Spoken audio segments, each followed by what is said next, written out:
Hi, my name is Graham Hill and I'm the author of Electric Cars, The Truth Revealed.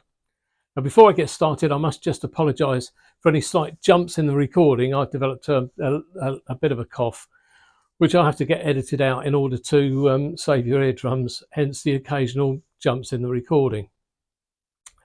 Now, let's get started. My podcast is aimed at consumers and small businesses, as well as all areas of the EV industry, from the car manufacturers and dealers to products and services such as tyre manufacturers, breakdown services, driving schools, windscreen replacement companies, and so on and so on. And it's especially aimed at internal combustion engine or ICE drivers, as I'll be mentioning throughout this podcast. Okay, so have you ever wondered why negative EV stories grab your attention while positive ones tend to just fade away, or the thought of running out of charge in your electric car creates so much more anxiety than ever running out of petrol or diesel did in your ICE car, internal combustion engine car? Even though close to 1 million petrol and diesel vehicles run out of fuel every single year. The reasons tend to be psychological. Welcome to Electric Car Chat, where I'll be tackling the psychological roadblocks to EV adoption that nobody else appears to be talking about, while the likes of Quentin Wilson call for more government subsidies and vaguely demand better information without actually specifying what that means. What information? I'm taking a fundamentally different approach which will work. Those in the mainstream constantly refer to data and end up throwing statistics at what are actually emotional concerns. And then they seem confused when EV conversion rates remain very low. Instead of drowning you in more data or waiting for policy changes, I'll be offering practical psychological tools and clever innovations that I believe will transform the EV anxieties into EV adoption.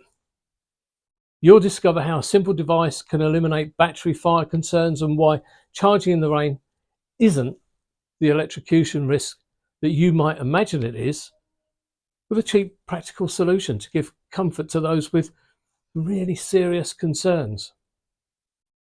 Lots more of this later. I'll then introduce you to some of the psychological techniques that have turned range anxiety into range awareness. My podcast isn't about dismissing negative stories. It's not about myth busting or pretending that concerns aren't real because they appear to be based on what people are suggesting are lies and misinformation. My podcasts are about understanding why these concerns feel so powerful that they put people off electric cars, then provide you with solutions that can all be implemented immediately with no need for government intervention by ways of subsidies, grants, drops in VAT on public chargers, and so on and so on. In fact, I won't be calling on much government intervention at all, other than mainly support for some of my initiatives. Anyone who's promoting anything that costs this government money, other than what has already been allocated, is dreaming, given the immense financial pressures that they're under at the moment. I'd therefore suggest that it's highly unlikely that they'll be providing subsidies in order to sell electric cars, because too many people out there are struggling to pay their bills, and that's where they need their money, that's where they need their investment. Ain't going to be electric cars. Then there are the mythbusters who like to tell you what to think, whereas Electric Car Chat explores how you think, working with your psychological challenges rather than just dismissing them. So with that in mind, I'd like to officially welcome you to my podcast, Electric Car Chat. Now, we actually launched the podcast about a year ago as a soft launch. Unfortunately, we very quickly found that the software was not as we would like it to be. So we had to get it changed. There was a particular problem with the transcription, which the journalists were very keen to get hold of rather than taking notes from the audio podcast files. So we now have a new AI generated transcript, which is much better, with the new software taking the podcast to a new and acceptable level. Following some good results, this is now our official launch podcast after many attempts in the last 12 months or so. It was interesting to note that when we carried out the soft launch, we had a large number of downloads of the released podcast in countries around the world. I think it was about 22 countries, following which I was delighted with the feedback on my approach to the subject of transition from ICE cars to electric cars. I'll be replacing some of these old podcasts with new ones whilst bringing them up to date with the latest information, as things, as we all know, in the EV world are changing so quickly. Now, I say we all know, but maybe we don't. And that is part of the problem. We potentially don't all know. My intention is to accelerate the transition from internal combustion engine cars to electric. I'm not here to have and win arguments about electric cars. That's not my objective. I'm here to solve problems. So if you only want to have an argument over electric cars, please go and do it somewhere else, because I'm just looking for those people that are keen to either transition to electric or simply understand more about the electric cars they're currently driving in order to improve their knowledge, their enjoyment, the efficiency, the cost, and so on. My objective is to move consumers quickly through the bell curve of demand, also known as the diffusion of innovation theory, by providing the information needed to make that transition. We're currently lacking when it comes to the PR and marketing of electric cars, so I'm here to help to get the motivational message across to consumers and small businesses. When a fleet trainer was recently heard to say that he got more miles out of standard tyres fitted to his electric car than when the same tyres were fitted to his old petrol car, he'd clearly missed the point of EV specialist tyres. And I believe that that's down to poor PR and marketing by the tyre manufacturers and distributors. When you've got a trainer who's not promoting EV tyres for EV cars for the wide range of reasons why that should be, rather than just the one reason, which in this case is range out of a standard tyre, then something is definitely wrong with the messaging that he's receiving and passing on to his clients.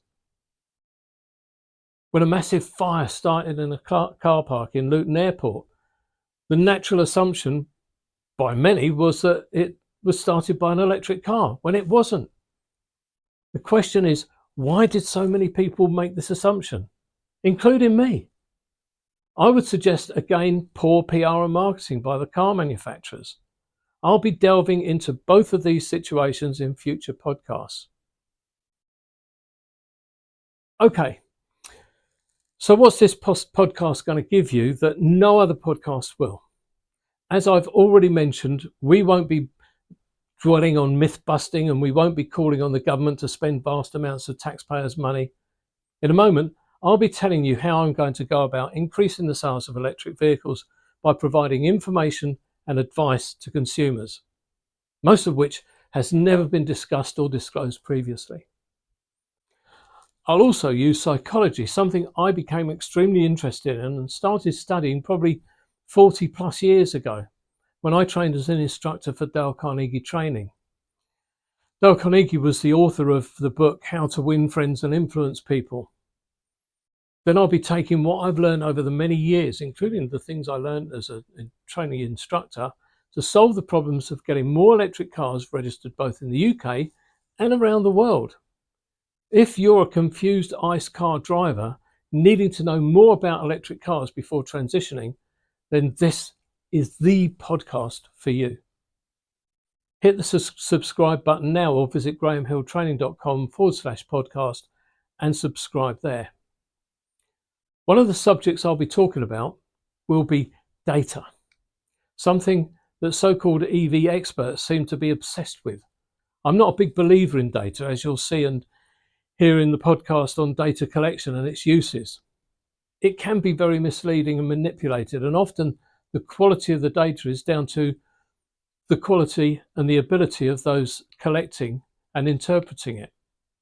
Experience has shown that these levels can be extremely low. To illustrate my point, I'll be revealing how new electric car registrations are misreported, how an Australian toothpaste manufacturer misled the public by using data falsely collected by adding a few words to the survey question, and how the question of where babies come from can be proven by data. You actually won't believe this. I'll be talking a lot about data and the obsession that economists have about its overstated importance. I'll also talk about something that has grown over the years, and that's over EV car and equipment design. It's aimed to appeal to work for the average driver. I'll tell you in a story about an airline that was obsessed with average and ended up not satisfying anyone, with some very, very unhappy pilots. Another story, another podcast. I'll also reveal how electric car insurance is so high after one insurer identified a flaw in historical data. I'll show how psychology wins every time in my next podcast when I talk about public charge points. One of the biggest challenges we face when solving problems is that the vast majority of the population is classed as accountants or economists. Now, this doesn't mean that the vast majority of the population are able to prepare a set of accounts or discuss global GDP. It means that the vast majority of people, due to the way that we are taught in school, think in terms of numbers. As a result of this, most people see the solution to problems through the eyes of economists. Ask an MP how she's fixing the problem of waiting lists, and it's unlikely that her suggestion will be psychological or practical. She's more likely to tell you how much money they're investing in the department in order to solve the problem, which actually tells us nothing. At my age, I've lived through a number of recessions, and every time the recession has ended, figures are released by the government to prove that the recession is over. But as we learn, a recession is never over until we feel that the recession is over. And no amount of data will convince us otherwise. More problems are solved in the mind and how we feel, rather than through the provision of data. This will become clear as we work through my podcasts. In fact, it becomes easy to use data to come up with the wrong solutions, as I'll be showing you in future podcasts. We need to understand that data only ever comes from one place, and that's the past. Using old data collected on electric cars is not the way to predict or plan the future, especially given the speed of development of electric cars that are changing and developing at absolutely breakneck speed. What we need in this industry are more creatives coming up with solutions that solve the problems. Unfortunately, with many economists running companies, the value of creatives in their business is not fully appreciated or valued. Surveys have shown that as few as 7% of the working population are considered true creatives. That's not just people working in creative companies, but true creative thinkers. That could be because creatives, other than those that work in the advertising and marketing industries, are not fully valued. There is no standard payment for a creative consultant, although there is a general rule known as the 10x rule. In other words, a company that employs a creative consultant, someone like me, should make or save around 10 times their cost. But it's a risk, and it can be quite confusing because it's not always the consultant that comes up with a great idea. An employee that he's teased a great idea out of may not be seen as justification for high fees, as most business executives are economists. So they can't think beyond an hour or daily rate. That is not the way Henry Ford valued a creative consultant and reaped substantial rewards as a result. I'll be telling the Henry Ford story in one of my podcasts to illustrate the point. My creative arguments and ideas will help suppliers in the EV industry. I will also help consumers, people like yourself, if you're a consumer watching or listening to this podcast. I'll use creative ideas to help you gain a greater understanding of electric cars, as well as increase your desire to have one. This will include my air fryer story, in which even with a 50% discount, I wasn't convinced to buy one. Then relate this story to the call from many in the industry for the government to introduce grants and discounts on electric cars. Lesson to be learnt here. I'll also give some examples of some of my crazy and daft ideas from the past that have generated some great results, along with the creative ideas of others that I've either met or come across or read about, stretching from an idea in a local burger bar that was my idea, that made the bar remarkable or worthy of remark, through to how the Dyson vacuum cleaner became the accidental success that it became. Just listening or watching my podcast will hopefully help you to come up with some great creative ideas for your business. And if you're keen to find reasons to go electric, then I hope I'll take you beyond the tipping point, if not now, but maybe sometime in the near future. I'll help people like you, if you're a consumer, to better understand what you're looking for in an electric car. I'll also dedicate a podcast to Elon Musk and how aiming at a very, very small market led to him becoming the wealthiest person in the world, whilst others aiming at the mass market have failed dismally by comparison.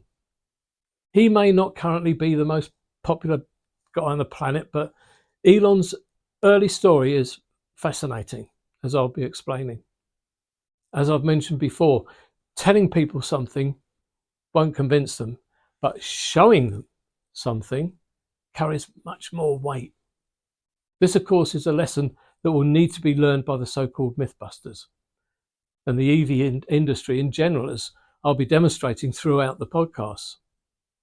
Going back to Dyson, the see-through dust container showed that he was a technical genius, as it was proven by the speed that the container filled with dust. The see-through container was the great benefit of the Dyson vacuum, and the reason why he now has a successful brand, which means that he can now create new products whose benefits are less easy to show without needing to prove it, as he's proven his technical ability with his cleaner. He's moved from product to brand, something I'll be talking about in detail, as this could be key to transitioning from ICE cars to electric. My illustration as to how this works, moving from product to brand, goes back to a marketing campaign that was run in 1948. And if we used the same theory that was used in 1948, we can replicate it and increase the sales of electric cars, as I'll be showing you. We need to put the product before the brands, and we're not doing this. So in the context of electric cars, this is something that the SMMT, the Society of Motor Manufacturers and Traders, should seriously consider. We're missing an opportunity here, and it isn't that difficult. None of this is hard to understand. My podcast and the new 2025 version of my book, Electric Cars, The Truth Revealed, will take your understanding and desire, whether you have an electric car or not, to an amazing new level. Alongside creative thinking, I'll be heavily introducing upstream thinking. If you're into books, a great book to read on the subject is Upstream by Dan Heath. In fact, any books by the brothers Dan and Chip Heath are well worth a read. Anybody that's in the industry. In the book Upstream, Dan Heath very simply illustrates the upstream concept with a little story. I'll tell the story and then apply the concept to the EV industry in order to better inform consumers about electric cars. Incidentally, I read a lot of books, so I'll be putting out recommendations from time to time. If you're working within the industry and you want to see some improvement in your sales and messaging in order to increase your product sales or service sales, I'll be providing you with titles and names of authors that you should be reading and following. Clearly, The most successful way to solve problems is to stop them before they begin.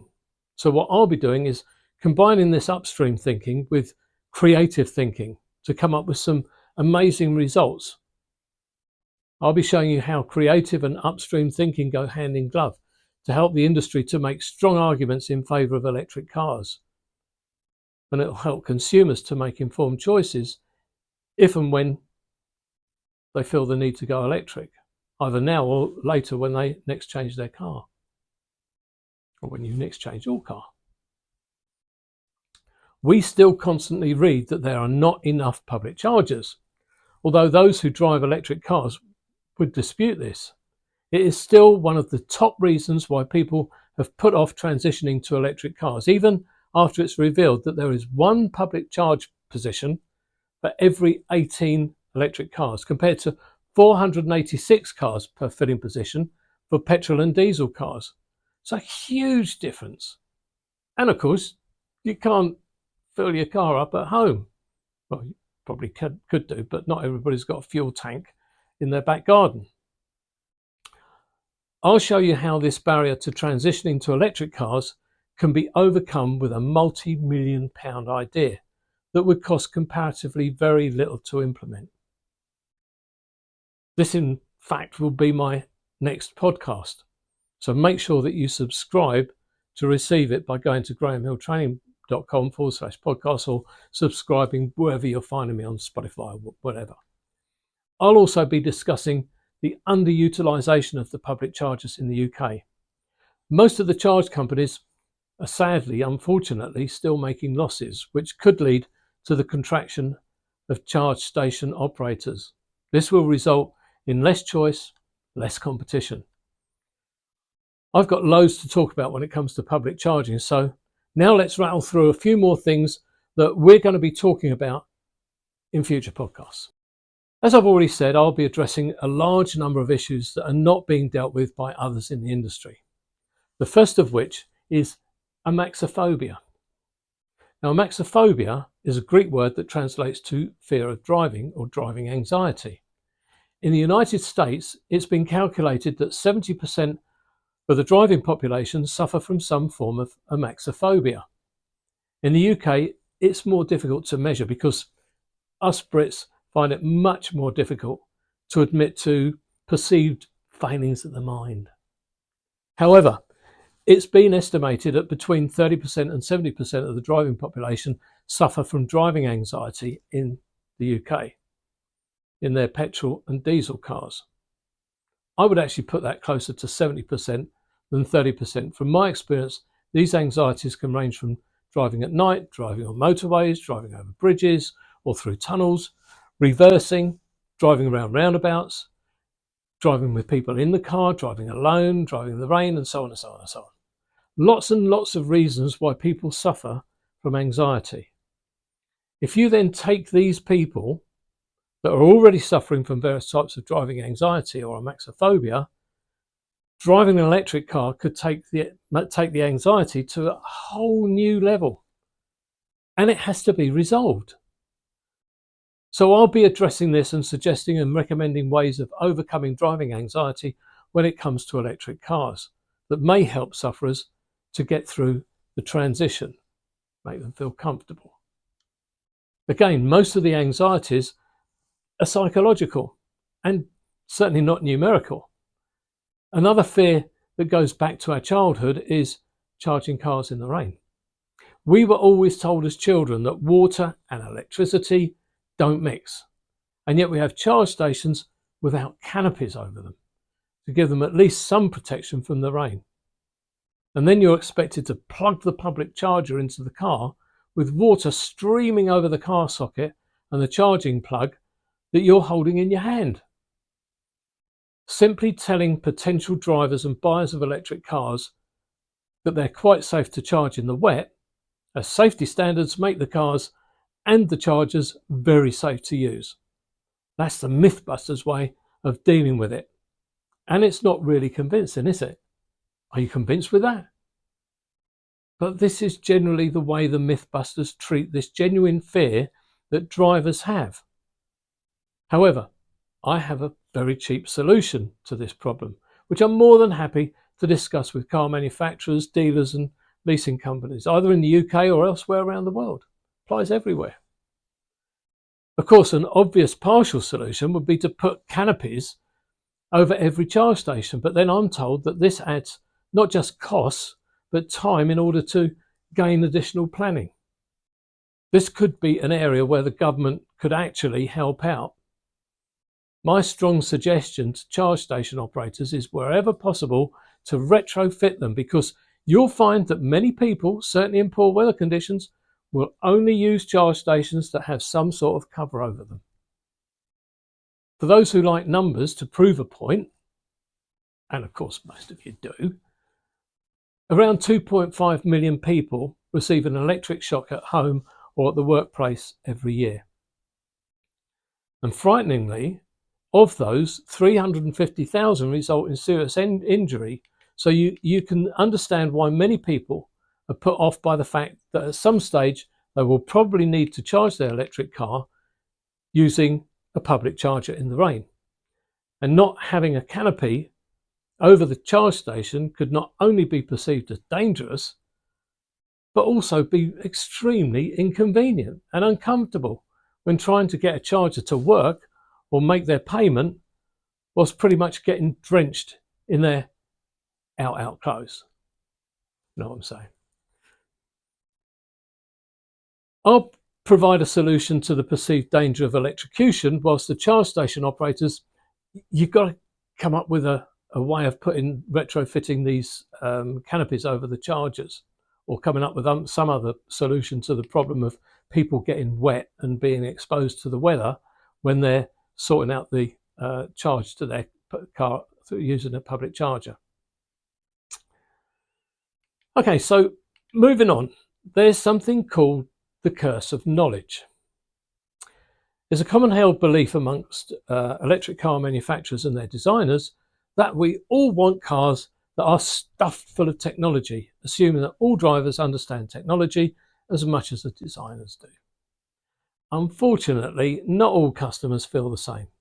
At one extreme are those that struggle to use a smartphone or master their digital TV controller. At the other extreme are those who can't get enough technology. They tend to be somewhat younger than those who struggle. Not in every case, but generally. The problem is that the designers tend to err towards younger drivers. However, older drivers tend to be the ones who can actually afford electric cars. The designers seem to feel that drivers have perfect knowledge of all things technical, but it's simply not true. Or it could be the method of access that needs to be improved on, the way we connect to the technology or use the technology. We look into the options, including why voice activation doesn't appear to be the answer. The fear of technology is known as technophobia, and sufferers are not only left not enjoying driving their electric cars, but potentially putting theirs and other lives at risk. In the UK, surveys have shown that 30% of the population suffer from some form of technophobia, numbers again. And that even the thought of adjusting the temperature of the car via a computer screen can fill some drivers with complete dread. For some, technology is the reason why they buy an electric car, but for others, the fear of having to understand the technology fitted in the car seriously puts them off.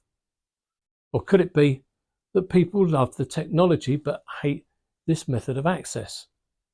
So we discuss this in detail in one of my podcasts. I'll also show how reaction times are slowed much more when using a touchscreen when compared to driving whilst drunk or under the influence of cannabis. That is frightening. The safety evaluators Euro NCAP are introducing new rules in 2026, downgrading those manufacturers who don't have buttons on their dashboards for simple operations. I know what that was.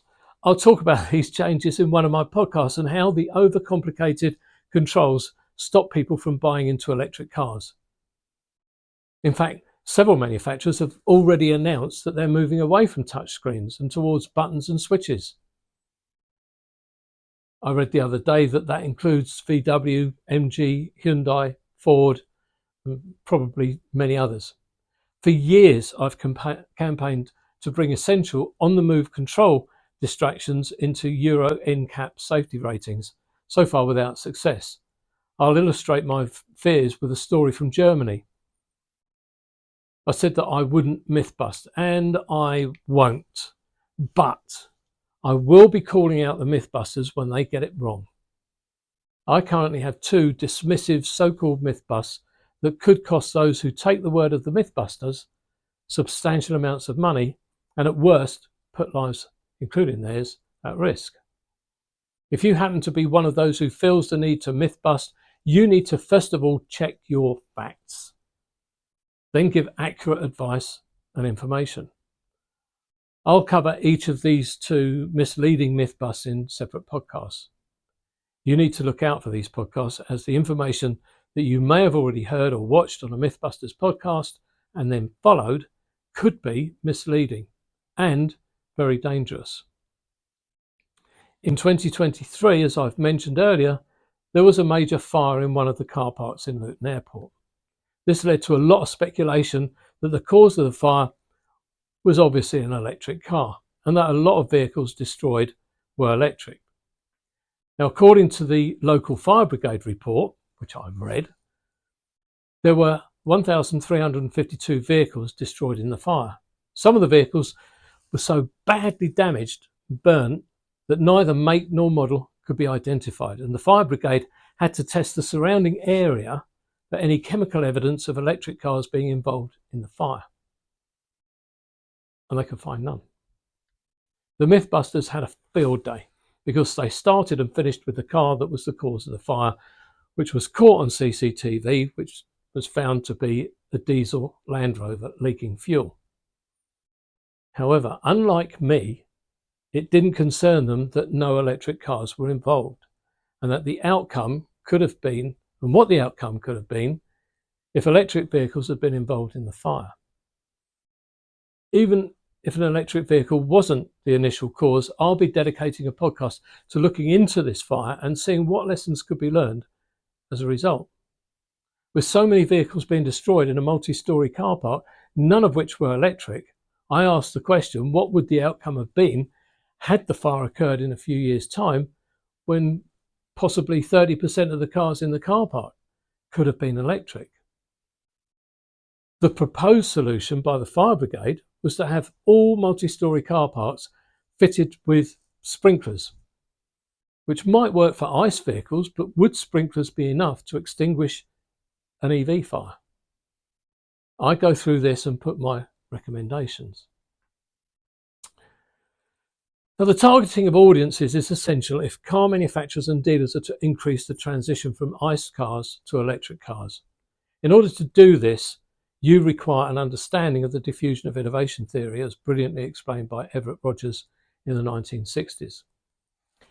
A few years ago, I took the theory and applied it to the transition to electric cars in an academic paper that I wrote. I'll be dedicating a complete podcast to the diffusion of innovation and where you as a customer fit into the various groups and at what stage you're likely to consider an electric car and what you will need to make that choice. It will also provide important advice to those involved in the supply of everything from cars to breakdown services, insurance to chargers, etc., and who to target through to when to target. I'll take you beyond the diffusion of innovation to explain the types of innovation, namely disruptive, sustaining, and efficiency, and by doing so, answer the questions such as why Ford hasn't released an electric car equivalent to their top-selling Fiesta. Confuses a lot of people. We have an answer for that. One of the regular criticisms of the industry is that there is a grave lack of information available to those who wish to transition from internal combustion engine to electric vehicles. As we move through the various sectors of Rogers' diffusion of innovation theory, we find one of the biggest sectors to be the early majority. That's what it's called. This group of people are the pragmatists. They're seeking information before they're prepared to take action. A few years ago, the government backed an information initiative giving car dealers an accreditation provided that they had sufficient knowledge to answer any questions that buyers may have about electric vehicles. Now, this accreditation was known as Electric Vehicle Approved, with an EVA logo. The scheme was to be overseen and audited by the Energy Savings Trust, as I believe it still is. Unfortunately, the knowledge that had to be demonstrated was seriously short of the mark, making this accreditation pretty useless. New standards need to be introduced immediately if consumers are to understand all of the implications of buying and driving an electric car.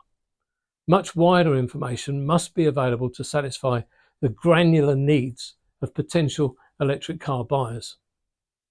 This information is going to be available in my book and through my podcast. In fact, I may set up my own expert standards for dealers and make available training for dealers whilst the whingers continue to repetitively call on the government to provide more information to potential EV buyers. But why don't they do it themselves? They're well funded, so why don't they take the lead and get information into the marketplace?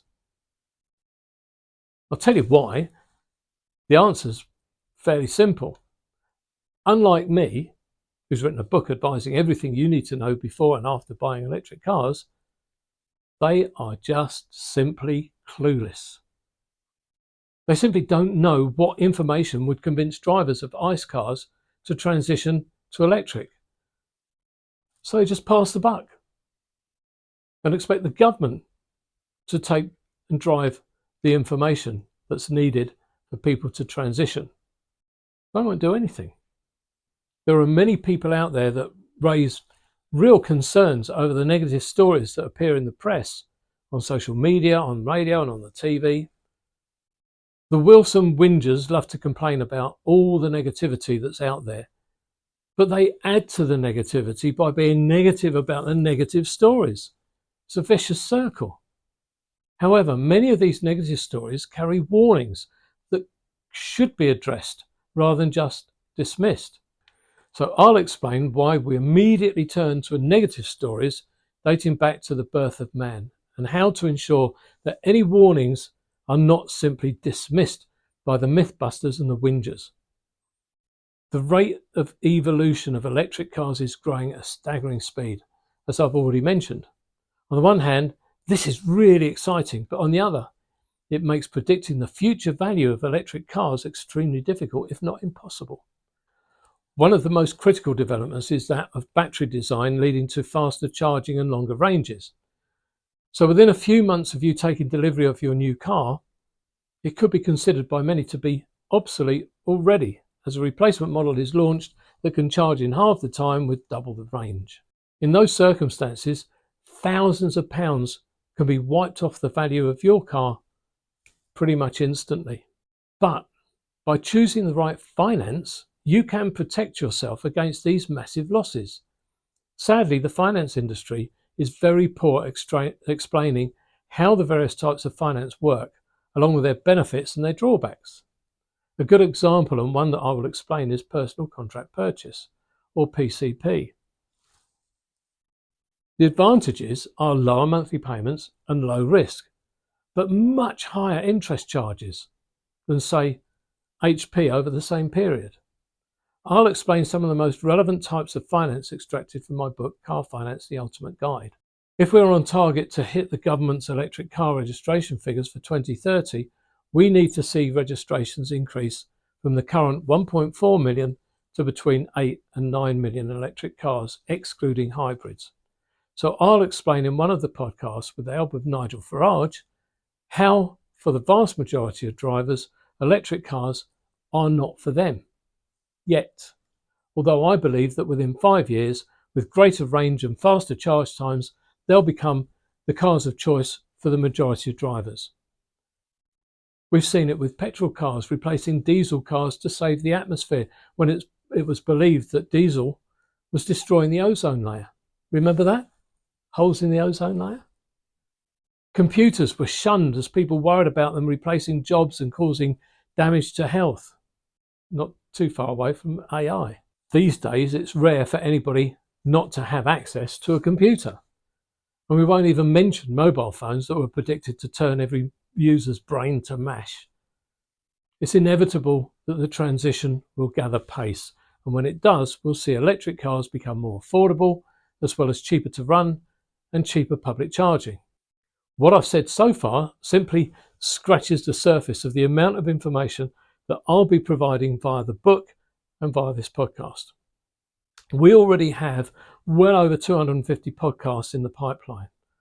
Whilst others will continue to bang on about same old tired subjects, I'll be opening the Pandora's box to the masses of information that I've collected over the years with the help of experts, academics, commentators, specialist reports, surveys, along with important breaking news, and constantly bringing them up to date.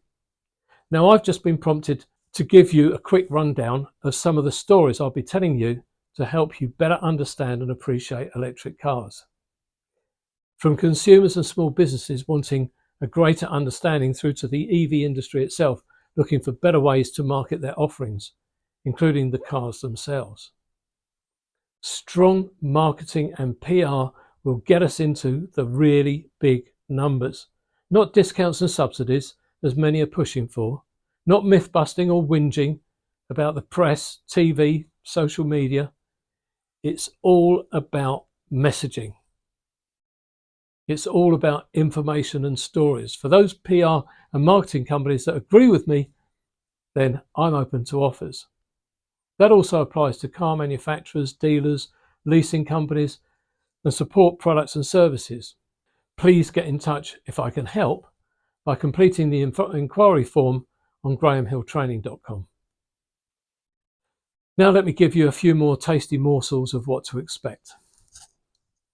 I'll be explaining why the first smartphone, launched in 1994, failed dismally, and why the iPhone, launched in 2007, was a massive success, and why the EV industry should be taking note. This podcast will be a game changer. On another podcast, I explain how a restaurant jumped to number one position from a lowly 50 by doing completely the unexpected. In fact, the opposite of what an economist would expect. Another lesson to follow for the EV industry.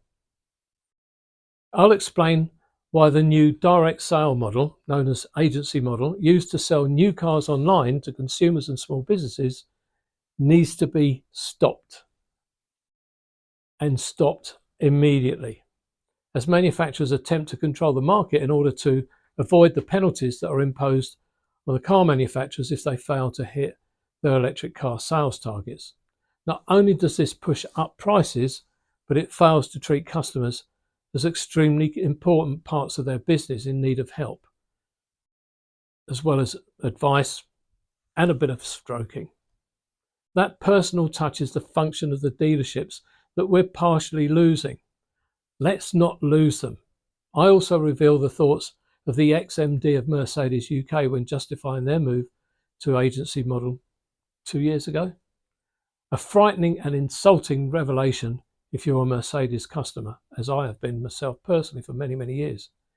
In another podcast, I'll talk about home smoke detectors and my involvement in the early stages of their creation. Then how clever PR and marketing resulted in 93% of all homes in the UK having at least one detector installed. Surprisingly big marketing lessons here for the EV industry, especially when early market research data suggested there was no market for home smoke detectors. There are many, many similarities. In another podcast, I'll take you back to the 60s when we suffered from range anxiety. And we actually did. And I'll show you the ingenious solution that was introduced by a car manufacturer and how it can be brought up to date and solve the problem of range anxiety experienced by electric car drivers. Marketed properly, this will have electric car buyers queued up. Manufacturers, please get in touch. I can only share this with one.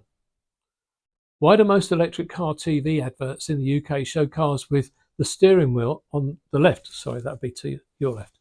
Some may think that it's a part of a cost-saving initiative, which means that the advert can be overdubbed in the local language of whatever country it's being shown in.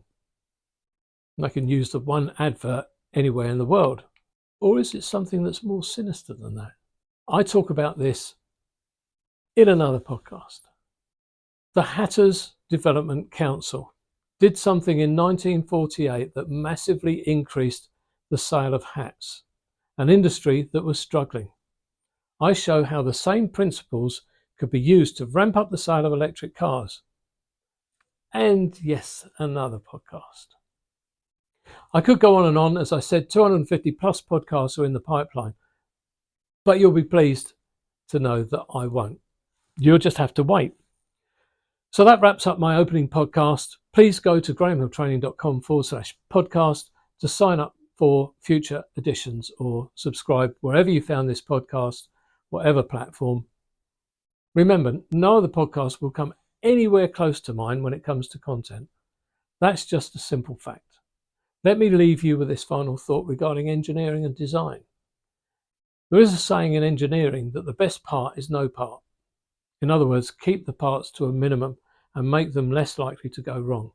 That pretty much sums up an electric car versus an ICE car. It's the future. We'll be covering a massive number of subjects generally overlooked by other so-called experts, commentators and whingers. Get yourself signed up and make sure you don't miss any of the podcasts coming out in the near future. As a footnote, I will be relying on book sales and course sales to fund this podcast. I've been working flat out to massively bring my book, Electric Cars, The Truth Revealed, up to date, followed by the full training course.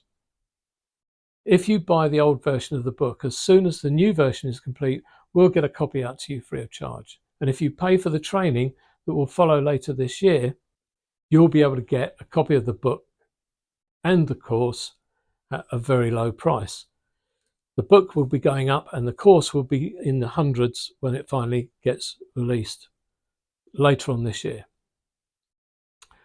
So please go to grahamhilltraining.com to buy the book and the training to help to support this podcast, which I hope you found so far of use and will become more and more of use to you as we get further down the road with more and more podcasts getting out there.